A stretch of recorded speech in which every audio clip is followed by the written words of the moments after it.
Welcome to another video the let's make edu ease YouTube চ্যানেলে তোমাদেরকে স্বাগত জানাই। তো বন্ধুরা, আজকে নতুন একটি ভিডিও নিয়ে তোমাদের সামনে চলে এসেছি। তো বন্ধুরা, নিশ্চয়ই থাম্বনেল দেখে তোমরা বুঝতেই পেরেছো। হ্যাঁ বন্ধুরা, আজকে যে ভিডিওটি সেটা অবশ্যই ডিএলএড ক্যান্ডিডেটদের নিয়ে ডিএলএড সম্পর্কে বা ডিএলএডে অ্যাডমিশন সম্পর্কে যে নতুন নোটিশটি বেরিয়েছে সেই নোটিশ সম্পর্কে আজকে আমরা এই ভিডিওর মাধ্যমে জেনে নেব যে নোটিশে কী বলেছে। খুবই ইম্পর্ট্যান্ট একটা নোটিশ। যারা 2024 থেকে 26-এর মধ্যে যে ডিএলএড কোর্সে ভর্তি হতে চলেছে, অ্যাডমিশন নিতে চলেছে, তাদের জন্য এটা ভীষণ গুরুত্বপূর্ণ একটা নোটিশ। তো কি বলছে নোটিশে সেটা আগে আমি পড়ে নিই। বলছি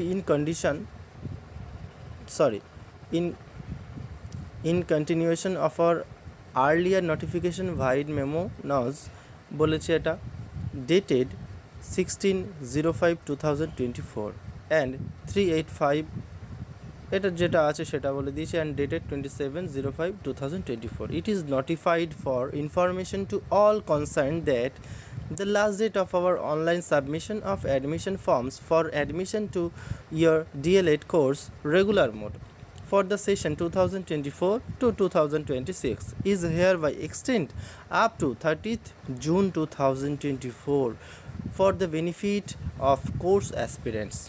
All other terms and conditions in the aforementioned notification and the regulatory provisions as notified under notification vide memo number যেটা দিয়েছে দেখতে পাচ্ছ dated 27/05/2024 by the WBBPE shall remain unaltered.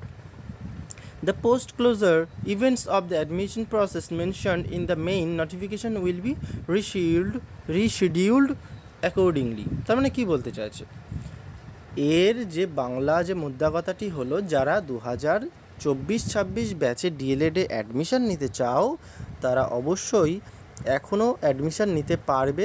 যেটা তোমাদের ডেট শেষ হয়ে গিয়েছিল অ্যাডমিশন নেওয়ার বা ভর্তি হওয়ার, সেই ডেটটা এক্সটেন্ড করা হয়েছে কত তারিখ পর্যন্ত? 30th জুন 2024 পর্যন্ত। ঠিক আছে, তারপরে কিন্তু তোমরা আর অ্যাডমিশন নিতে পারবে না। তো যারা ডিএলএডে অ্যাডমিশন নেবে বলে ভাবছো, অবশ্যই খুব শীঘ্রই যত তাড়াতাড়ি সম্ভব অ্যাডমিশন নিয়ে নাও। আর হ্যাঁ, অনেকেই অনেক রকম কথা বলবে, বিএড ডিএলএড এগুলো করে কিছুই নেই। তবে আমরা প্রত্যেকেই জানি বর্তমান সরকারি স্কুলের পরিস্থিতি কী। সমস্ত স্কুল এখন গড়ের মাঠ টাইপ হয়ে গেছে।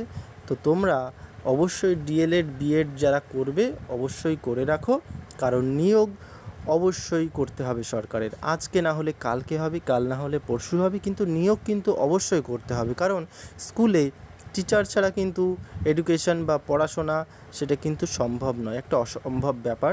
তো তোমরা অবশ্যই নিশ্চিন্তে নির্দ্বিধায় ডিএলএড বা বিএড কোর্সে ভর্তি হয়ে যাও। ডিএলএড বিএড তোমরা করে রাখো, কারোর কথায় কান দিও না। নিজের ভবিষ্যতের কথা চিন্তা করে অবশ্যই যত তাড়াতাড়ি সম্ভব ডিএলএড বিএড কোর্সগুলো করে নাও। ইন ফিউচার তোমরা অবশ্যই এটা থেকে কিছু না কিছু পাবে। নমস্কার, আজকে এ পর্যন্তই। দেখা হবে আবার পরবর্তী ভিডিওতে। ততক্ষণের জন্য গুড বাই।